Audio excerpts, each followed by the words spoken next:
आपके विधानसभा में आपकी इतनी अच्छी छवि थी, तो इलेक्शन के बाद आपके ऊपर गोली क्यों चली? अगर कंट्रोवर्सी की बात की जाए तो आप हमेशा सुर्खियों में छाए रहते हैं बहुत सी चीज़ों को लेकर।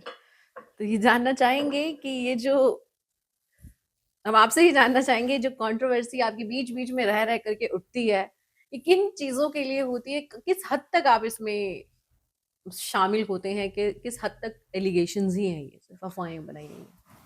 देखो, मैंने पूरा आपको बताया, बड़े दिल से मैंने बातें की आपसे, सच्चाई से। हम्म, तो कोई भी मैं काम करता हूँ ना, तो मैं ये मानता हूँ कि मेरी रिपोर्टिंग परमात्मा को होती है। ऐसा नहीं है कि मैं किसी इंसान के लिए काम कर रहा हूँ। हम्म, मैं परमात्मा को हाजिर नाजिर मान के करता हूँ, और इसी वजह से मैं एक सही रास्ते पे, सही गलत के सिद्धांत पे चलता हूँ। तो मैं तो अपने जीवन में कोई ऐसा गलत काम करता नहीं हूँ जो मुझे लगता है कि ये गलत है, क्योंकि मैं परमात्मा का वो हूँ, उनको रिपोर्ट करना है, वो देख रहे हैं, हमें हमेशा देखते रहते हैं कि भाई ये गलत। लोगों को की आंखों में धूल झोंक सकते हो, लेकिन भगवान की हाथ आंखों में नहीं झोंक सकते। तो अभी जो ये कंट्रोवर्सी की बात जो कर रहे हैं आप लोग, हालांकि ये मैटर अब कोर्ट में है, हम्म, और इस मामले में मैंने खुद कंप्लेंट दी है, और उस महिला के खिलाफ एफआईआर हुई है, बाकायदा अरेस्ट होके, और जुडिशियल कस्टडी में भी वो गई है। और उसके जो भी एलिगेशंस लगाए जा रहे हैं वो बिल्कुल बेबुनियाद और झूठे हैं। वो एक नई नई स्टोरीज बना रही है। उसने पहले थोड़ी सी कंट्रोवर्सी की थी 2020 में, जुलाई अगस्त के दौरान। हम्म, तब भी कुछ मीडियाज ने कवर की थी। हम्म, उस समय की उसके बयान देखेंगे तो कुछ और थे, और आज जो आप देख रहे हो उनके बयान, बहुत सारे यूट्यूब चैनल्स वगैरह कवर करते हैं, वो आज कुछ और हैं। और बीच बीच में भी अगर उसकी कोई फेसबुक लाइव वगैरह जो उसने, क्योंकि वो चलाती है और फिर हाइड कर देती है, तो वो देखेंगे तो उसमें भी उसके बयानों में हर दिन अलग डिफरेंस आ जाता है। तो ये बिल्कुल एक झूठा मेरे ऊपर एलिगेशन लगा रही है। हालांकि मैं इसमें लंबी बात, इसलिए कंटेंट्स की बात नहीं करता, क्योंकि जब कोर्ट ने इसमें एक इंजंक्शन ऑर्डर भी दे रखा है हम्म, कि मेरे खिलाफ हम्म, किसी भी तरह से सोशल मीडिया पे या किसी तरह से वो नहीं डाल सकती। इसके बावजूद भी वो डाल रही है, तो उसके लिए हमने बाकायदा कोर्ट में उसके खिलाफ, क्योंकि हमारे पास में इंजंक्शन ऑर्डर है, तो उसको कंटेम्प्ट भी डाली हुई है कि कोर्ट के ऑर्डर की अवहेलना वो कर रही है। तो ये बिल्कुल गलत है। और एक प्रोसेस है, कानून का एक प्रोसेस है। मैं तो सबको कहूँगा, जनता जनार्दन को भी कहूँगा, कानून का एक प्रोसेस है, और कानून किसी का नहीं है। मैं खुद, जैसे आप अभी बात की थी कुरान शरीफ वाले केस की, उसमें मैं खुद भुगत भोगी हूँ। तो ऐसा नहीं है कि कानून या कोर्ट्स किसी की भी है, मेरी भी नहीं है। वो हम्म, तो इंडिपेंडेंट तरीके से काम करती है। किसी को किसी भी एलिगेशन के लिए सोशली बदनाम करना, वो बिल्कुल गलत बात है। आप कोर्ट में जाइए, आप दूसरे प्लेटफॉर्म्स पे जाइए, एक प्रॉपर तरीके से उस पे वो करिए, उसका जवाब हम देते हैं। मैंने जवाब दिए भी हैं, कोई भी कंप्लेंट हुई है उसके जवाब भी दिए हैं, उसके प्रूफ्स भी दिए हैं, एक एक चीजें मैं देता हूँ। लेकिन क्या, एक मैं बात क्वेश्चन करना चाहता हूँ कि क्या किसी को भी सोशल मीडिया पे बदनाम करना या उसके लिए उल्टा सीधा बोलना, वो ठीक है? क्या उसका अपना परिवार नहीं है? क्या उसके बच्चे नहीं है, उसकी फैमिली नहीं है? हम्म। और इस तरह के कोई सेक्सुअल एलिगेशंस लगाना, तो सोचो समाज में एक इंसान की कितनी पारिवारिक बदनामी ज़िंदगी होती है। खराब हो जाती है। तो तो यही मैं ये आपसे तो मैं आपको कहना चाहता हूँ कि मैं तो बहुत मजबूत व्यक्ति हूँ, मेंटली और मानसिक रूप से बिल्कुल। कि हुँ, मुझे पता है कि जिस पोस्ट पे मैं हूँ, जिस लाइन में मैं हूँ, समाज सेवा की लाइन में, पॉलिटिकल लाइन में, इस तरह के एलिगेशंस आम बात है और लगेंगे ही लगेंगे। हुँ। और यही नए नहीं है कि आज खत्म हो जाएंगे, आने वाले टाइम में फिर पता नहीं क्या लग जाए। तो इसके लिए तो इंसान को जो सच्चा है और साफ सुथरे तरीके से काम करना है ना, हमेशा तैयार रहना चाहिए कि इस तरह के लोग आएंगे जाएंगे, इस तरह की चीजें चलती रहेंगी। जैसे कि आप सोशल व्यक्ति हैं, लोगों से बहुत ज़्यादा कनेक्ट है, गाँव से जुड़े हुए हैं, वाइफ है आपकी, बच्चे हैं 2, आपकी छवि पर इस तरह का एलिगेशन लगना, वो कहीं न कहीं आपकी आपको इमोशनली, मेंटली हर तरीके से कमज़ोर कर रहा है। और लोग ये भी कहते हैं, जो सुन रहे हैं, क्योंकि न्यूज़ सुनने के बाद लोग अपनी-अपनी राय रखना शुरू करते हैं। तो उनका ये कहना है कि जहाँ आग होती है, वहीं धुआँ निकलता है। तो इस पे आप क्या कहना चाहिए? क्या कनेक्शन क्या था आपका कि उन्होंने आपको ही टारगेट किया? विधायक तो देखो और भी थे। दूसरी सबसे बड़ी बात तो ये जो महिला है, ये हमारे मेहरौली में ही रहती थी। हुँ, और ये 2019 में जब हमारे लोकसभा चुनाव थे, उस दौरान हमारे एक तरह से संपर्क में आई। कैंपेनिंग करते-करते संपर्क में आई। हुँ, बीच में थोड़ा गैप आया, फिर मेरे चुनाव आए, तो मेरे चुनाव में ये मेरे साथ जुड़ गई हुँ, और इसने काम काम भी किया, साथ लगी रही। और ओवर द टाइम मतलब काफ़ी हमारी अच्छी एक दोस्ती भी हो गई इसके साथ में, और साथ में काम करती रही। हुँ, लेकिन साथ में रहते हुए इंसान का मन कब किस तरह से सोचने लगता है, वो आप नहीं जानते। तो उसका उसके दिमाग में कुछ अलग चल रहा था मेरे लिए। हालाँकि वो जानती थी कि मैं शादीशुदा हूँ, बच्चे हैं, परिवार है, सब कुछ है। हमारे परिवार घर में भी मेरे चुनाव के दौरान आ चुकी थी, हुँ, माताजी से भी मिल चुकी थी। लेकिन उसने फिर अलग तरह से दिमाग में अपने में एक कहानी या एक सोच पैदा कर ली, और उसकी वजह से फिर वो मुझे प्रेशराइज़ थोड़ा करने लगी। और कई चीज़ों में उसने मुझे बहुत प्रेशर दिया, तो जिसको मैंने समय-समय पर, क्योंकि वो सारे कार्यकर्ताओं के बीच में ही सारी बातें होती थी, और वो भी एक कार्यकर्ता के रूप में ही थी और एक एक्टिव टीम की तरह हमारे साथ काम कर रही थी। हुँ, और तो उसमें काफ़ी लोगों का इन्वॉल्वमेंट रहा, समझाने-वमझाने में, करने में भी कि ऐसे मत करो। लेकिन उसका वो प्रेशर, उसकी वो ब्लैकमेलिंग, वो सब चलता रहता था। ये कंट्रोवर्सी 2020 में जुलाई-अगस्त में भी आई थी। हुँ, मीडिया में बहुत सारे वीडियोज़ इसने डाल दिए थे, हुँ, और उस समय जो बीजेपी की जो नेता थी, जो चुनाव लड़ी थी, वो भी इसके सपोर्ट में पुलिस स्टेशन तक चली गई थी। लेकिन क्योंकि इसमें कुछ भी गलत उसके साथ हुआ नहीं था, अगर गलत हुआ होता तो बिल्कुल उसको बीजेपी के कैंडिडेट की सपोर्ट मिल रही है, और उस समय पुलिस भी में हमारी नहीं थी। हुँ। तो वो उस समय आराम से उसको मदद लेती, तो मैं तो अंदर जेल में चला जाता, मैंने कुछ भी गलत किया था। लेकिन उसका मकसद मुझे फँसाना नहीं था, उसका मकसद था मुझे प्रेशर देना या मुझे ब्लैकमेल करना। तो कहीं न कहीं पैसे की डिमांड थी। पैसा भी देना पड़ा, काफ़ी पैसा भी दिया हमने, लाखों रुपए में देना पड़ा। हुँ, और क्योंकि उस समय पॉलिटिकल कैरियर की वजह से हम लोग काफ़ी फ़ियर में थे, हुँ, तो इस वजह से वो चीज़ें हमने अपने सारे कार्यकर्ताओं में ही आपस में बात कर के उसको किसी तरह वो समय निकला हमारा। हुँ। और वो ब्लैकमेलिंग हमने सही, ऐसा नहीं है। और लेकिन जो उसका ये भुगतान आपको ऐसा नहीं लगा कि अभी भी करना पड़ रहा है कि दोबारा डिमांड करें तो पैसा मिलेगा? अब वो जो प्रेशर टैक्टिक्स हैं, वो तो ऐसे लोगों की चलती रहती है, उसमें तो कुछ नहीं कह सकते। लेकिन हुँ, ये ज़रूर है कि मैंने उस मुद्दे को जानबूझ के नहीं उठाया था, और जानबूझ के मैंने उस समय भी कंप्लेंट नहीं की थी। एक महिला है जिसने हमारे साथ काम भी किया है, हमारी कार्यकर्ता भी रही, और हमारी उससे दोस्ती भी अच्छी रही। तो उसमें उस केस में हम एक मन में ये रहता था कि चलो ये मामला रिज़ॉल्व हो जाएगा, कहीं किसी तरह से ये मतलब ठीक लाइन पे आ जाएगी, सही सोचने लगेगी, इस तरह से नहीं करेगी। हुँ, और लेकिन वो उसका वो बना रहा, और उसने समय-समय पे धमकियाँ दी। हुँ, पहले उस समय भी धमकी देती थी, मैं रेप का केस लगा दूँगी, और ये कर दूँगी, वो कर दूँगी। तो अब ज़ाहिर-सी बात है, मैं खुद एमएलए था, तो ये चीज़ें मेरे दिमाग में तो एक सदमा देगी।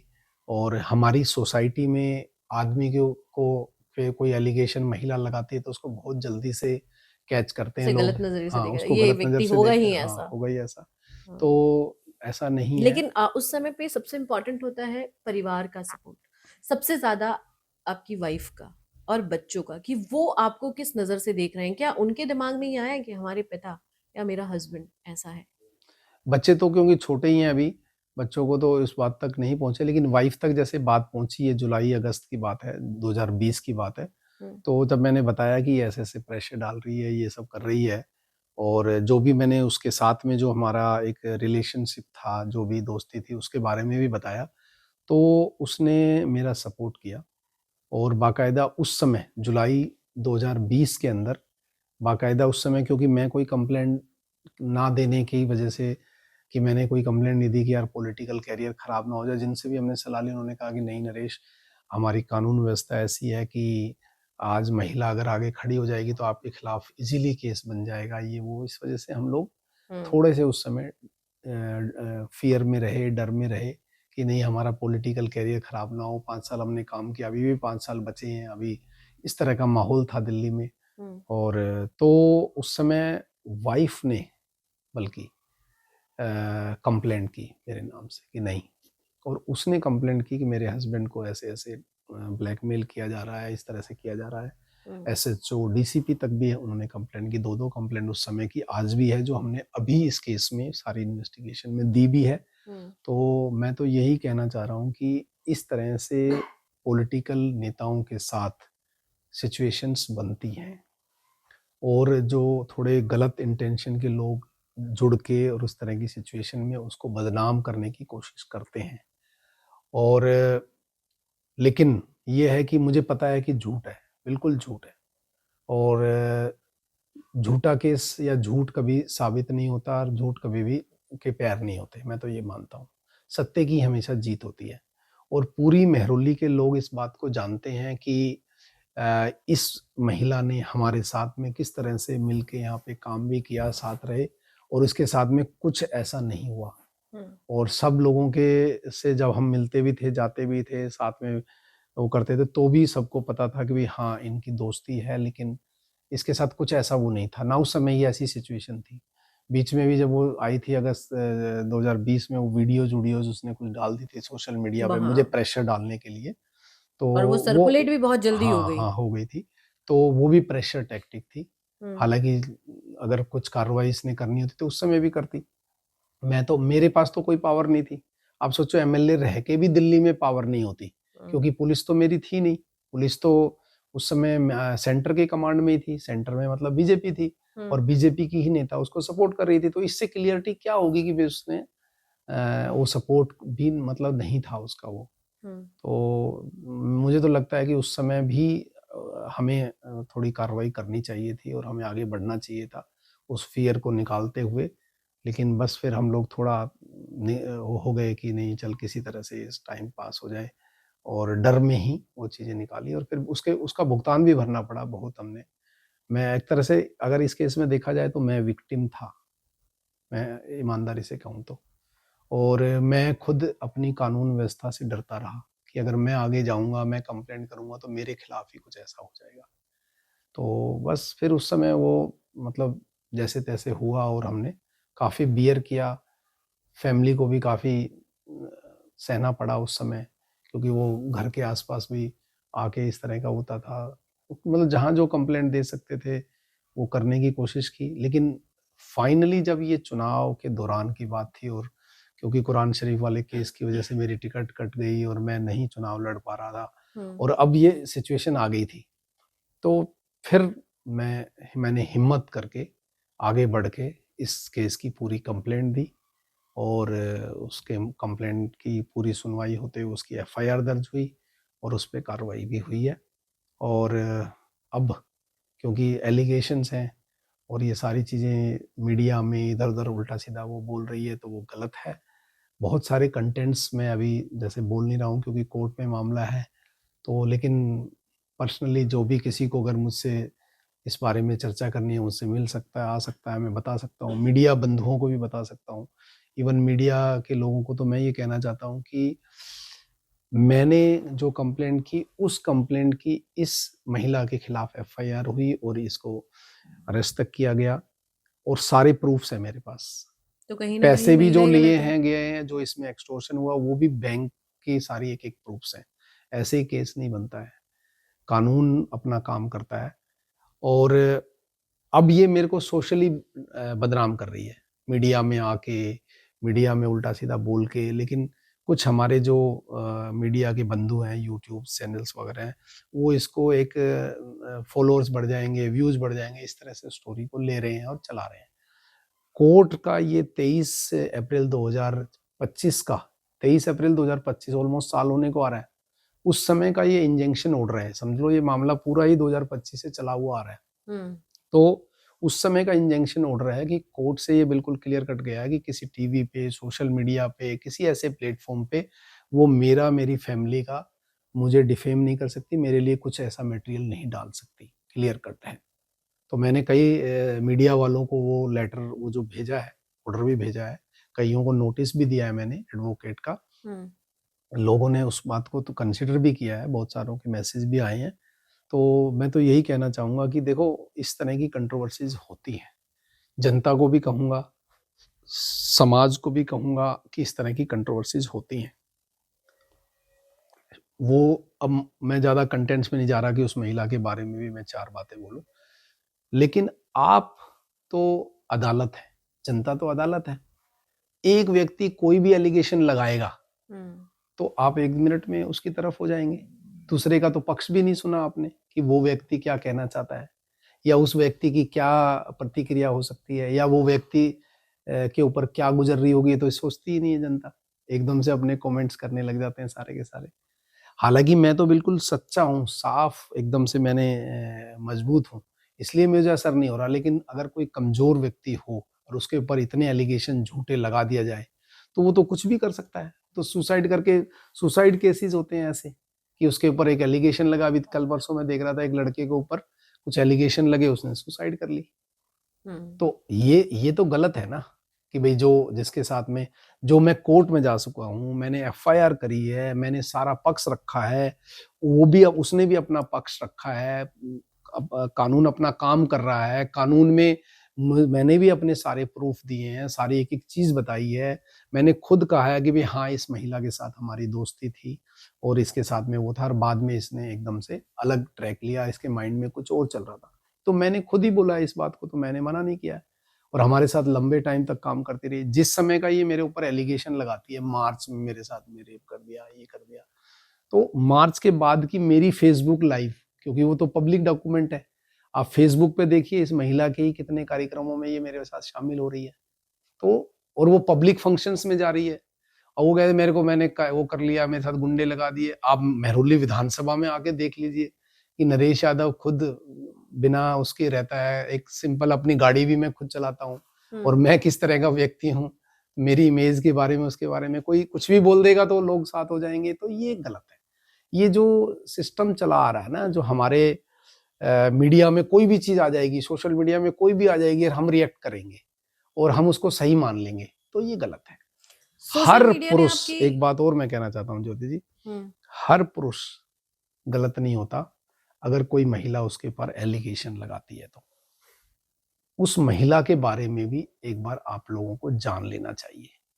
इस महिला के बारे में काफी चीजें हैं जो आपको पता चलेगा तो ऐसा लगेगा कि क्या अच्छा ऐसा भी है क्या, एकदम से शौक लगेगा। इस महिला ने, ये महिला नंबर 1 में बहुत क्लियरली बता रहा हूँ ताकि हमारे लोगों को तो गलत फहमी हो जाती है कि वो कई बार ऐसे बोलती है मैं वहां की बेटी हूँ, वहां की। वो महिला नेपाल, उसके माँ बाप नेपाल के रहने वाले हैं, नेपाल में आज भी रहते हैं।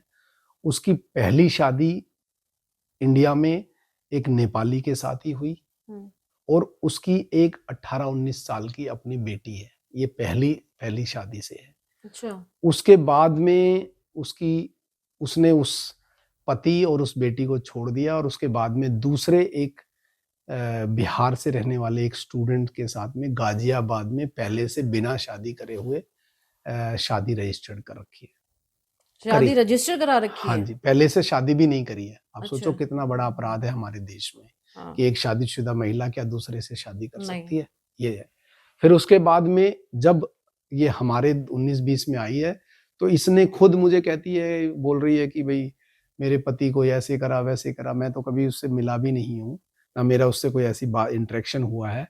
और इसने अपने खुद, इसके डॉक्यूमेंट्स में आप देख लो कि इसने खुद ही अपने पति को ये लिखा हुआ है डॉक्यूमेंट्स में, प्रूफ के तौर पे दूंगा कि मेरा टेम्परामेंट और ये सब नहीं था, तो इससे मैं दिसंबर 2025 से मैं अपने पति के साथ से अलग हूँ।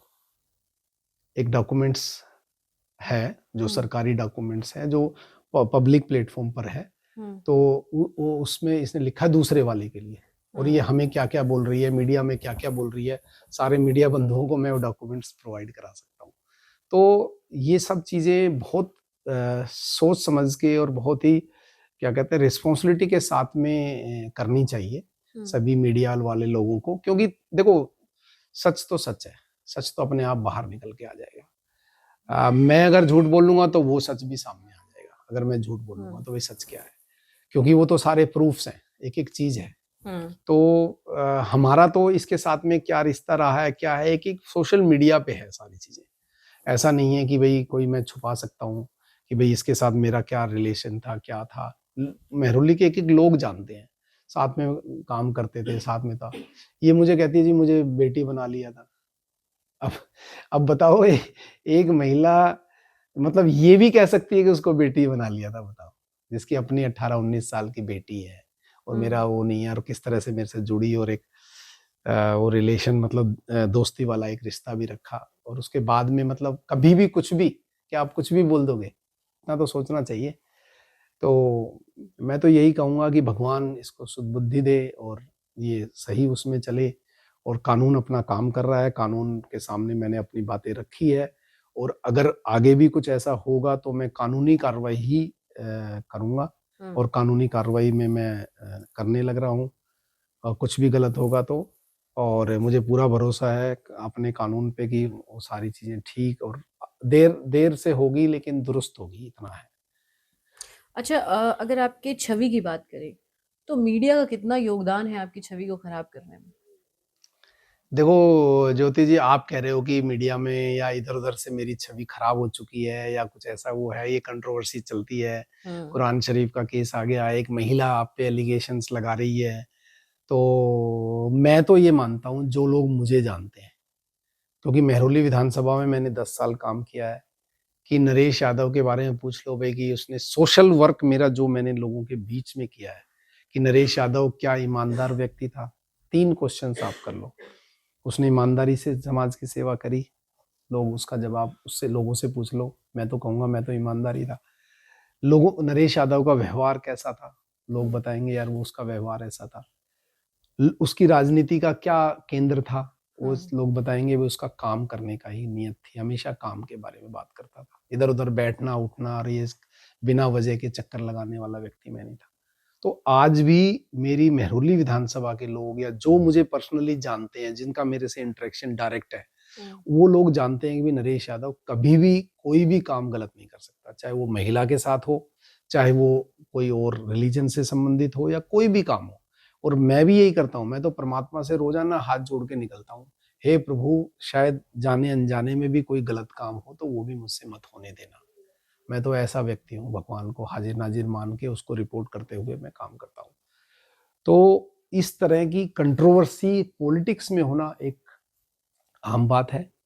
मैं ये नहीं कह रहा कि भाई सारे ही लोग अच्छे ही होंगे या सारे ही लोग, सारे ही पॉलिटिशियन अच्छे होते हैं, कुछ गलत भी होते हैं। उनके कंडक्ट की जांच करो, उनके पीछे बैकग्राउंड की जांच करो, उनको देखो तो सही। ये नहीं है पॉलिटिशियन नाम आते के साथ ही भाई गलत ही था।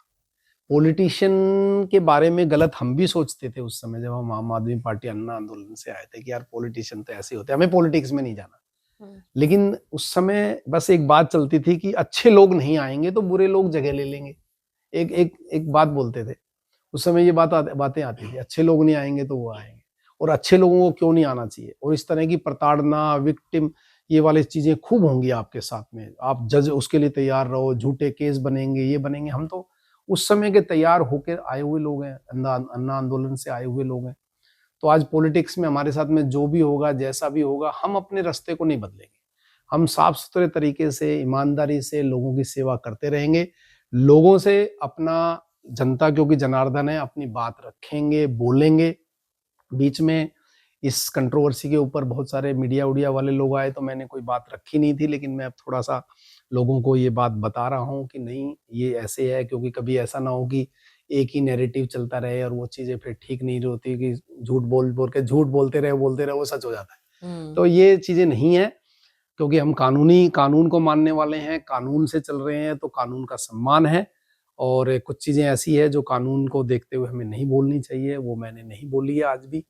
और लेकिन नरेश यादव बहुत ही मजबूत समाज सेवा करने वाला, और जब तक जीवन है तब तक मैं इस समाज सेवा में लगा रहूंगा। कोई ऐसी शक्ति नहीं है जो मुझे इस काम से डिस्ट्रैक्ट कर दे। ये डिस्ट्रैक्शन ही है जो ये केसेस वगैरह होते हैं, एलिगेशंस होते हैं। हम लगे रहेंगे, करते रहेंगे। जब हमने सोचा है, ठाना है कि नहीं करना है लोगों के लिए, बस अपना अपना जीवन तो जिएंगे, अपनी रिस्पॉन्सिबिलिटी तो लेंगे, बच्चे परिवार ये सब चीजें होती है, लेकिन हम समाज के लिए भी काम करेंगे, वो करेंगे, चाहे पद है या नहीं है, चाहे पोस्ट पे रहेंगे या नहीं रहेंगे, कभी मौका मिलेगा नहीं मिलेगा, लेकिन अपना जज्बा वही है।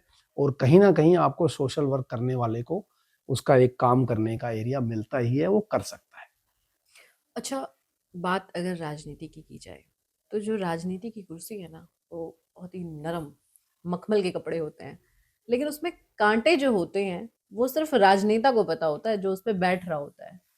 तो अगर हम इन कांटों की बात करें तो किस किस तरह के कांटे आपने देखे अपनी इस 10 साल की जर्नी में, विधायक की जर्नी में?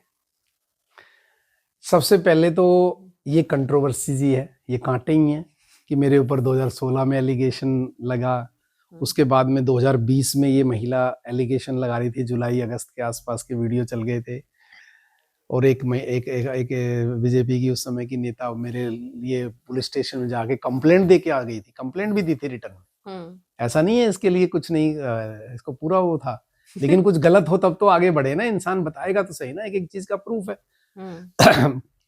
और आज फिर ये जब मैं चुनाव से हट गया हूं और जब मैंने बिल्कुल ही कह दिया अभी अब मेरे पास पैसे नहीं है, अब लास्ट मार्च में मुझसे पैसे लिए गए थे, तो लास्ट मार्च के बाद में मैंने बिल्कुल हाथ जोड़ दिए, मैं नहीं, चाहे मुझे फांसी भी चढ़ना पड़े तो चढ़ूंगा, लेकिन अब मैं एक्सटॉर्शन नहीं सहूंगा, अब ब्लैकमेलिंग नहीं सहूंगा। तब ये चीजें, सिचुएशंस ऐसी पैदा हो रही है कि आपको बदनाम किया जा रहा है। और उस समय भी जब वो कंट्रोवर्सी चल रही थी तो क्या था, वो बदनामी के डर से ही तो मैं कर रहा था, मैंने तो कुछ गलत किया नहीं था, ठीक है। तो ऐसा नहीं है कि देखो आप 2 बार मैरिड हो चुकी हैं, आपका खुद का अपनी बेटी को छोड़ के आए हैं, आप झूठ बोल रहे हो कि भाई आप कहाँ की, आपकी बैकग्राउंड, आप कहाँ के रहने वाले हो, आपको बताना चाहिए। बहुत सारी अभी अगर जांच होगी तो सोचो कितनी कितनी चीजें आएंगी कि भाई आपने क्या क्या डॉक्यूमेंट्स ये वो सब बना रखे होंगे, वो चीजें, बहुत सारी चीजें हैं जो हम अभी सामने लाएंगे, कोर्ट के सब, तो वो चीजें आएंगी, अपने आप आएंगी, धीरे धीरे आने लग जाती है जब आप कोर्ट कचहरी में आ गए हो, तो एक एक चीज है। तो ये सारे कांटे ही हैं। अब इन कांटों के बीच में रहकर भी आप अपना पूरा मानसिक संतुलन बना के और समाज सेवा करते हुए और अपने जो आपका वे है, जो आपका पाथ है, उससे भी आप नहीं भटकोगे। नहीं तो ऐसे ऐसे कमेंट्स आप सुनते हो जो आपका 1 मिनट में दिमाग खराब हो जाएगा, कि ऐसा लगेगा ये लोग ऐसे बोल रहे हैं यार, हम तो ऐसा सोच भी नहीं सकते, लोग ऐसे ऐसे बोलते हैं। तो मैं उन सब साथियों को कहना चाहता हूँ, पूरे देश के लोगों को कहना चाहता हूँ जो इनके इसके फेवर में बहुत कुछ लिखते हैं, उनको भी कहना चाहता हूँ, पहले जान तो लो, पहले समझ तो लो, पहले इसका बैकग्राउंड तो देख लो, पहले चीजें तो समझ लो, उसके बाद में बोलना। नरेश यादव कसूरवार है तो मैं पहले भी कुरान शरीफ में बोला था, अभी बोल रहा हूँ, मैं तो फांसी पे चढ़ने के लिए तैयार हूँ, कोर्ट कचहरी तो क्या दिक्कत है, ऐसे तो मैं पहले ही एक FIR भुगत चुका हूँ। अब उस FIR में तो मुझे 2016 में हुई थी, 2020 में लोगों ने क्लीन चिट दी थी, मुझे जिता दिया था दोबारा से। अब ये कंट्रोवर्सी चल रही है तो परमात्मा मौका देगा, फिर हम यही हैं, समाज में ही हैं, काम करते रहेंगे, लोगों की सेवा करते रहेंगे, जैसा जो आगे भविष्य होगा वो परमात्मा तय करेगा। ये तो कांटे हुए जो बाहर से आए हैं, कुछ कांटे जो पार्टी के अंदर बहुत ज्यादा चुभते हैं, वो कैसे थे और किस तरीके से पार्टी के अंदर ही जब आप रहते हैं तो आपकी टांग खींचने के लिए कि अच्छा तो इन्हें ये बना दिया गया है, अब इनको खींचे? देखो, पार्टी के अंदर रहते हुए अगर मैं आम आदमी पार्टी की बात करूं, क्योंकि मेरा लंबा टाइम उनके साथ ही रहा है, बीजेपी में मैं अभी आया हूं, नया ज्वाइन किया है मैंने, तो एज ए कार्यकर्ता मैं बीजेपी में लगा हूं। तो उस समय पॉलिटिकल कंपटीशन एक नॉर्मल बात है, वो हर पार्टी में रहता है, कहीं भी चले जाओ, तो वो तो रहना ही था। लेकिन हमारी सोच जो है ना, मेरी जो एक अप्रोच थी स्टार्टिंग से ही, वो ऐसी नहीं थी कि मुझे बहुत कुछ पाना है, आम आदमी पार्टी में आ गए तो हमें आपको ये चाहिए, हमारी ये सोच थी कि भी हमें एक ऐसे लोगों के साथ जुड़े हैं जो ईमानदारी से इस देश की सेवा करना चाहते हैं और काम करना चाहते हैं उस आंदोलनकारी में। मैं उनकी सपोर्ट करूं, मैं उनके साथ रहूं, मैं भी उसमें भागीदार बनूं, ऐसी सोच थी। ये नहीं थी कि मैं एमएलए बनूं या मुझे ये कुर्सी मिले या मुझे लालच मिले या मुझे पैसा मिले या कुछ मैं आगे का कैरियर के लिए सोचूंगा, पैसा इकट्ठा करूंगा तो आगे चुनाव लड़ूंगा। ये सब कोई मेरी सोच नहीं थी और ना आज भी है, अभी भी नहीं है। ये मेरे सारे साथी जो मैंने काम किया है ना, वो सब बता सकते हैं कि नरेश यादव एक अलग तरह का पॉलिटिशियन है, बिल्कुल डिफरेंट, अलग सा। ट्रेडिशनल पॉलिटिशियन नहीं हूं मैं बिल्कुल एकदम अलग सोच का वो हूँ कि चाहे समाज सेवा करते हुए आपको कोई पद प्रतिष्ठा ये सब मिले ना मिले, लेकिन आप कर रहे हो तो कर रहे हो बस। आपका अंदर का मन, परमात्मा इस बात का गवाह है कि भाई आप अपना काम करते रहो। तो उससे मुझे कोई शिकायत नहीं है। जो कंपटीशन रहा या किसी ने मुझे पोस्ट दी नहीं दी, ये दी, पद मिला नहीं मिला, जो काम किया आप उससे सेटिस्फाइड हूँ मैं। पार्टी ने भी जो मुझे दिया था मैं उससे भी सेटिस्फाइड हूँ, उसमें मुझे कोई बड़ी शिकायत नहीं है। खूब हुआ, सब ठीक था। अच्छा, बस वो लास्ट वाला जो पार्ट था या फिर थोड़ा पार्टी का जो एक झुकाव जो थोड़ा सा करप्शन की तरफ 2025 बढ़ की गया, बात, वही मैं आपसे पूछना चाह रही नहीं, हूँ। थोड़ा सा 2015 में आप जीते, 2020 में आप जीते, 2020 में भी आपके ऊपर ये केस था जिस केस की वजह से आपने ड्रॉप किया। 25 में जो मैं नहीं चुनाव लड़ पाया, एग्जैक्टली कुरान वही, शरीफ बेअदबी वाला हाँ। केस। और आप 2025 में, क्योंकि आप जीत सकते थे, आप वहां की जनता आपको पसंद कर रही थी, उसके बावजूद आपको टिकट मिला, फिर उसके बाद आपने एक वापिस स्टेटमेंट कर दिया, दिया, हाँ, कि मैं नहीं, मैं वापिस कर रहा हूँ। हाँ। उसके बाद हमने सडन चेंज देखा कि आप जो आम आदमी पार्टी का नारा लगा रहे हैं वो आम आदमी पार्टी को छोड़ रहे हैं और दूसरी पार्टी में जा रहे हैं। सो ये जो चेंज सडन हमने देखा, इसके पीछे का एक्चुअल में सच क्या है? देखो, सच्चाई तो ये है कि आम आदमी पार्टी जिस सिद्धांत से आई थी उस सिद्धांत से वो आम आदमी पार्टी भटक चुकी है। सच्चाई तो ये है। सिद्धांत क्या था? आज हमारे आम आदमी पार्टी के नेता कुछ भी कहें, लेकिन असली सिद्धांत हमारा था करप्शन फ्री इंडिया। पूरे देश से भ्रष्टाचार मुक्त भारत मेरी जिद है, बस। ऐसे ही एक चीज थी जो हमारे जज्बे को आगे बढ़ाती थी, और वो जज्बा हमारा तो आज भी है।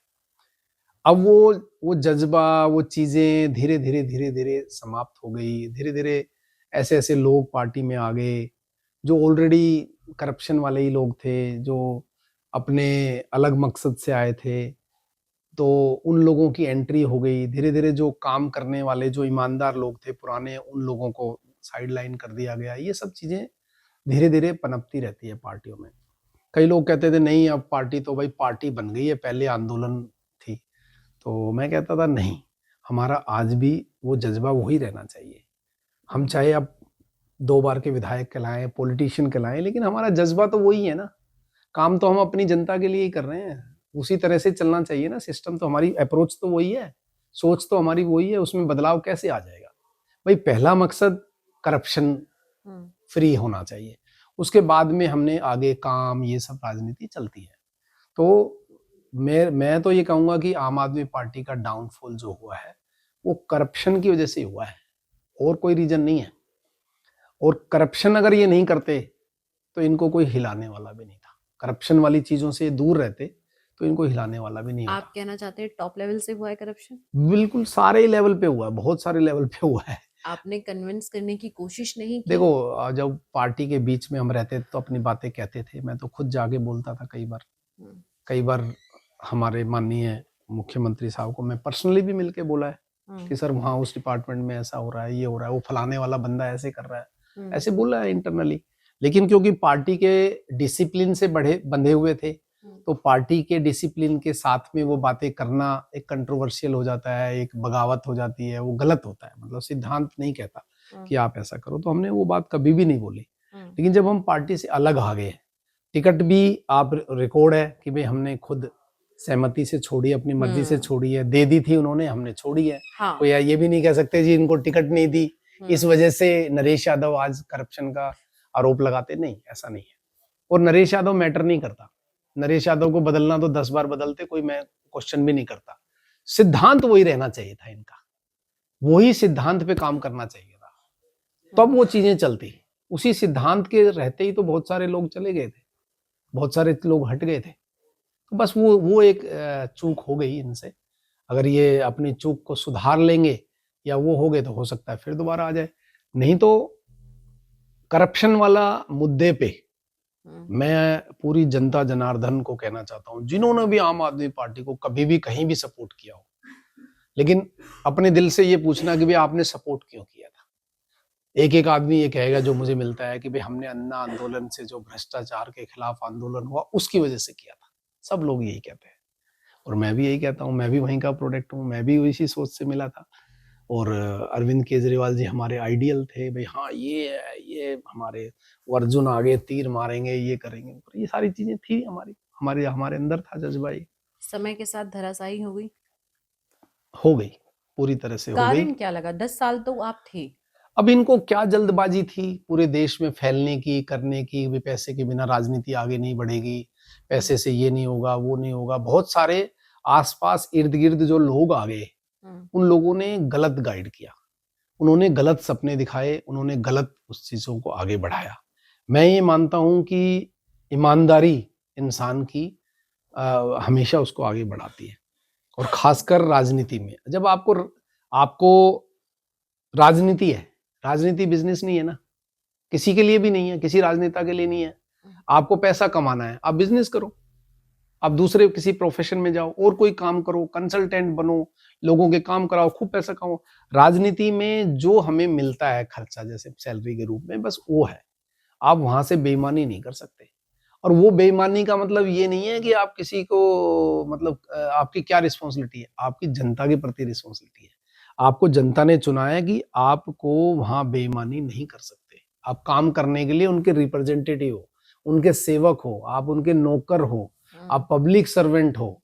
ये थोड़ी है आप सीट पे बैठने के बाद में राजाओं की तरह से रिएक्ट करते हैं, जो मर्जी आ रहा है उसको अंदर कर रहे हैं, तो गलत है ना। तो ये गलत है, ये राजनीति का गलत पहलू है।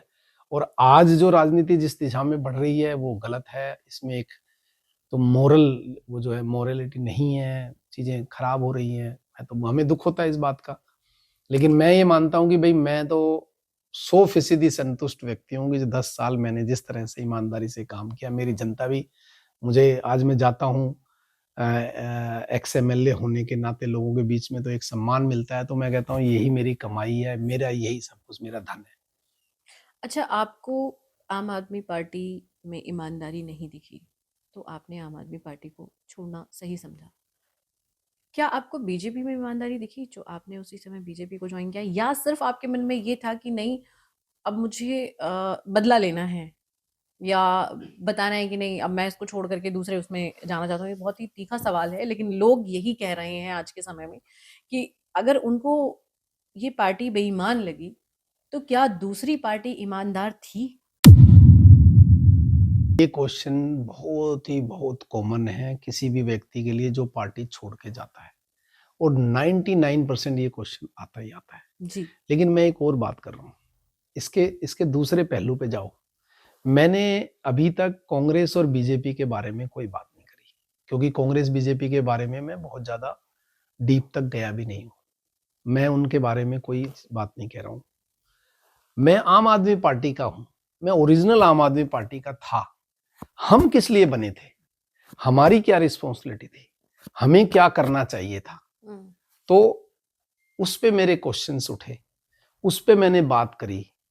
जो लाखों लोग, जनता जो आज रामलीला मैदान में आके अंधभक्त की तरह से लोगों ने सपोर्ट किया, उनके प्रति हमारी कोई रिस्पॉन्सिबिलिटी नहीं थी क्या? उनके प्रति हमारी कोई भावना नहीं थी क्या? हमारे हाथ नहीं कांपने लगे उस समय की जब हम अपनी पार्टी के सिद्धांत को तोड़ रहे थे? वो शपथ जो आपने रामलीला मैदान में लाखों लोगों के सामने खाई थी, उसका क्या हुआ? वो तो बहुत बड़ी शपथ थी। उसमें कांग्रेस, बीजेपी या दूसरी कोई पार्टियों के कंपैरिजन वाली बात नहीं थी। बहुत सारी चीजें थी जो पहले भी हो चुकी थी, 2025 से पहले भी थी। हमें रहते हुए कुछ चीजें पता थी जो हो रही थी, लेकिन उस समय क्योंकि मैं पार्टी के सिद्धांत से बना हुआ था, और खुद मैं नाम नहीं लूंगा, खुद एक मेरे सीनियर लीडर ने, जिसको मैं आज भी सम्मान करता हूं, उन्होंने मुझे खुद समझाया कि नरेश, पार्टी को तुम नहीं बदल सकते, पार्टी किस दिशा में जा रही हो, लेकिन अगर तुमने कहीं भी टांग अड़ाने की कोशिश की, तुम्हें उठा के फेंक दिया जाएगा। पार्टी तुम्हें बदल देगी। तुम्हें बदल देगी, तुम्हें हटा देगी, तुम्हें इग्नोर कर दोगी, और तुम्हें जो अभी पावर मिली है 5 साल की, तुम काम भी नहीं करा पाओगे अपने क्षेत्र का, क्योंकि जनता ने आपको चुना है। तो मैं क्या करूं सर, मुझे तो दुख हो रहा है अंदर से। तो उन्होंने एक ही बात समझाई, अपनी विधानसभा में वो सारे सिद्धांत लागू करो जो सिद्धांत से आप आए थे, ईमानदारी से, मेहनत, लोगों के काम, अच्छा व्यवहार, जो हमारे सिद्धांत थे जिससे आपने सोच के इस राजनीति में एंटर किया। मैंने वही 10 साल लगातार किए। मेरी 2020 में भी मुझे चांस मिलता नहीं मिलता मुझे थोड़ी पता था, मैं तो उसी बात मिलता तो मैं आगे काम करता, तो नहीं मिला तो मैं उस समय अलग हो जाता। अब 2025 में अब वो वहां से वो जो केस का भूत है वो आ गया, जो 2016 का था, जबकि 20 भी चुनाव लड़ लिया, उसकी वजह से मैं अलग हो गया। तो मुझे देखो, अलग होके या एमएलए नहीं बन पाया, इस बात का दुख बहुत बड़ा नहीं है, लेकिन मुझे तो ये था कि मैं अब चुनाव लड़ना भी चाहता था, इसलिए लड़ना चाहता था कि मैं अपनी जनता में जो काम करना चाहता था वो स्टेब्लिश्ड हो चुका था, वो चीजें ठीक हो चुकी थी कि भी हाँ, हम वो उस लेवल पे काम कर रहे हैं, लोगों को भी विश्वास हो चुका था। और एक समाज सेवा करना लोगों के प्रति, लोगों को का भी ये हक है कि भी उनको एक ऑनेस्ट लीडर मिले, और मुझे भी ऐसा लगता था, मुझे भी अच्छा लगता था मैं काम करूं। मैं भूल गया था कि पार्टी में ऊपर लेवल पे क्या चल रहा है। अच्छा, एक सवाल आपसे रह गया था मेरा, वो ये था कि जब आपके विधानसभा में आपकी इतनी अच्छी छवि थी, तो इलेक्शन के बाद आपके ऊपर गोली क्यों चली? देखो ज्योति जी, मैं आपको थोड़ा सा उस बारे में नॉलेज दे रहा हूँ कि हम लोगों 2020 का चुनाव लड़े, और जिस दिन मैं जीता था, जीतने के बाद में जब हम मंदिर और गुरुद्वारे और हर जगह अपना मत्था टेकते हुए अपने घर आ रहे थे, तो वो घटना उस समय की है, जिसमें कि बाद में पुलिस ने इंक्वायरी की, भाई दो जो आपस में लोग थे उनकी आपसी वो थी, वो पुलिस की स्टेटमेंट्स आई थी उस समय की। और जितना मैंने उस समय, जो मेरे से जो बयान लिए गए थे, जो पूछे गए थे, जितना मैं उस समय था वो मैंने बोला भी था, वो मैंने उस समय मीडिया में भी बोला था, और वही बात फिर मैंने आगे कोर्ट में भी बोली थी जब मेरे से वो बात आई थी। तो उस घटना से मेरा कोई संबंध ऐसा था नहीं, और ना ही वो गोली किसी भी तरह से मेरे ऊपर चली थी, जैसा कि अच्छा। पुलिस ने उसने इन्वेस्टिगेशन पाया था। लेकिन ये न्यूज़ ये आ गया था कि हाँ, आपके ऊपर चली है। हाँ, वो तो उस समय इंस्टेंट तो इंक्वायरी नहीं हुई, तो ऐसी खबर थी, एकदम से थोड़ा पैनिक हो गए थे। तो वो उस समय की बात थी। फिर कानून ने अपना काम किया उसमें जो भी एफआईआर होके वो कोर्ट में, और वो सब मामला चल रहा होगा अभी भी।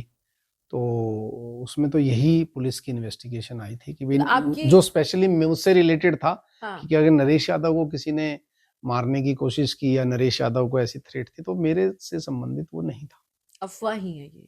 नहीं, मतलब उस समय वो घटना घटी थी, वो तो घटना सच्चाई घटी है, थी, वो लेकिन तो, वो आपसे लेकिन रिलेटेड नहीं उसमें है। मतलब मेरे को टारगेट नहीं कर रखा था, ये इन्वेस्टिगेशन में आया था। बीच में आ गए थे दो, उसमें कि भाई किसी और का है, उस बीच में आप नहीं, वो टारगेट वो हो गए। वो मेरी गाड़ी थी उस समय की, लेकिन वो घटना आपस में दो दूसरे लोगों की थी, जो पुलिस अच्छा। ने इन्वेस्टिगेशन की थी। हाँ, ये एक हमने अफवाह आपके लिए सुनी थी कि अगर ये व्यक्ति इतनी अच्छी छवि है तो ऐसा क्यों है, इसलिए ये सवाल आपसे पूछा गया था। नहीं, उसमें वो अब न्यूज़ में देखेंगे यार, को लोग इसमें इंक्वायरी करेंगे, तो वो भी घटना मेरे से रिलेटेड नहीं थी, जो पुलिस की इन्वेस्टिगेशन है।